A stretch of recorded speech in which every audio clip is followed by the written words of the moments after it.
হঠাৎ মিষ্টি খেতে খুব ইচ্ছে করছে, কিন্তু কিচেনে ঢুকেই মনে হচ্ছে কি বানাবো, কি দিয়ে বানাবো। আজ আমি দেখাবো এমন একটা মিষ্টি যেটা বানাতে লাগে না কোনো ঝামেলা, লাগে না দুধ বা খোয়া, শুধু একটু সুজি থাকলেই চলবে। এই রেসিপিটা এতটাই সহজ যে একবার বানালে বারবার করতে ইচ্ছা করবে। ঘরের মানুষের মুখে হাসি আনবে এমনই একটা স্বাদ। তাই ভিডিওটা শেষ পর্যন্ত দেখো, কারণ শেষে আছে একটা ছোট্ট টিপস, যেটা জানলে মিষ্টিটা আরো পারফেক্ট হবে। বাই দ্য ওয়ে, আমি অপর্ণা কিচেন ডায়েরিতে তোমাদের স্বাগত।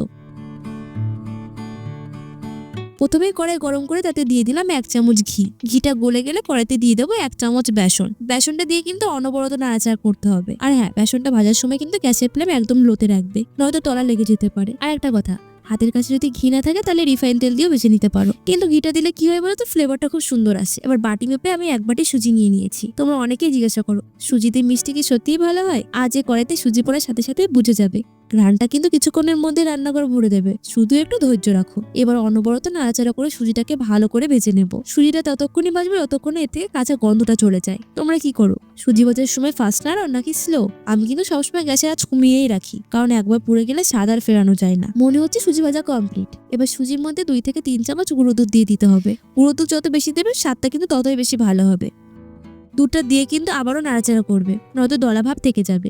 নাড়াচাড়া করার সময় খুন্তি দিয়ে ভালো করে চেপে চেপে ডেলাগুলো একটু ভেঙে দেবে। এরপর চিনি শিরা বানাবো, তার জন্য আমি বাটি মেপে 1 বাটি চিনি নিয়ে নিয়েছি, আর নিয়েছি হাফ বাটি জল। শিরা বানানোর সময়টা কিন্তু আমার সব থেকে ভালো লাগে, মনে হয় না কিছু করছি, আমার সবকিছু কিন্তু এখান থেকেই শুরু হচ্ছে। তোমাদেরও কি এমন লাগে? চিনি গলতে একটু সময় নেয়, আর এই সময়টা যেন একটু থেমে যাওয়ার সুযোগ দেয়। রান্নার মাঝে কখন যে মনটা শান্ত হয়ে যায় বোঝাই যায় না।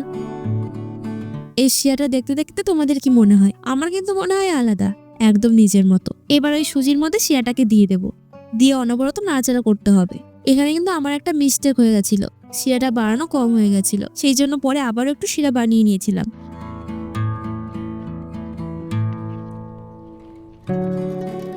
এবার সুজিটা নাড়াচাড়া করতে করতে যখন শুকিয়ে আসবে, ঠিক এরকম হলে নামিয়ে নেব। আচ্ছা, যে পাত্রে নামাবে সে পাত্রে কিন্তু একটু ঘি লাগিয়ে নেবে।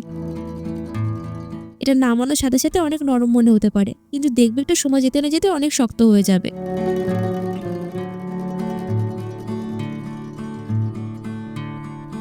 নরম থাকা অবস্থাতে আমি একটু হাতে ঘি মাখিয়ে নিয়ে গোল গোল পাকিয়ে নিয়েছি। গোল করে একটু চাপ দিয়ে এরকম মিষ্টির আকার করে নিয়েছি। মিষ্টিটা বানানোর সময় কিন্তু একটু হাত চালিয়ে তাড়াহুড়ো করে বানাবে, নয়তো শক্ত হয়ে গেলে কিন্তু চুরো চুরো হয়ে যাবে, তখন আর নিজের মতো করে শেপ দিতে পারবে না। আচ্ছা, এই টাইপের মিষ্টি ভিডিও তোমাদের কেমন লাগে আমাকে কমেন্টে জানাবে কিন্তু। যাই হোক, কথা বলতে বলতে আমাদের সবকটা মিষ্টি তৈরি হয়ে গেছে। আর হ্যাঁ, এই মিষ্টিটা বানাতে কিন্তু খুব বেশি সময় লাগে না। হঠাৎ মিষ্টি খেতে ইচ্ছা করলে এইভাবে বানিয়ে খেয়ে নেবে, কোনো ঝামেলা নেই। মিষ্টিগুলো তৈরি হয়ে গেলে তার উপর থেকে আমি একটু পেস্তা বাদাম কুচি দিয়ে ডেকোরেশন করে নিয়েছি। দেখো তো কত সুন্দর লাগছে। এরকম একটা অন্যরকম সাথে মিষ্টি বাড়িতে বানিয়ে খেলে কিন্তু মন্দ লাগে না। রেসিপিটা ভালো লাগলে লাইক কমেন্ট শেয়ার করে পাশে থেকো, আর অবশ্যই বাড়িতে ট্রাই করো। যাই হোক, দেখা হচ্ছে নেক্সট ভিডিওতে। এখনকার মতো টাটা, সবাই ভালো থেকো।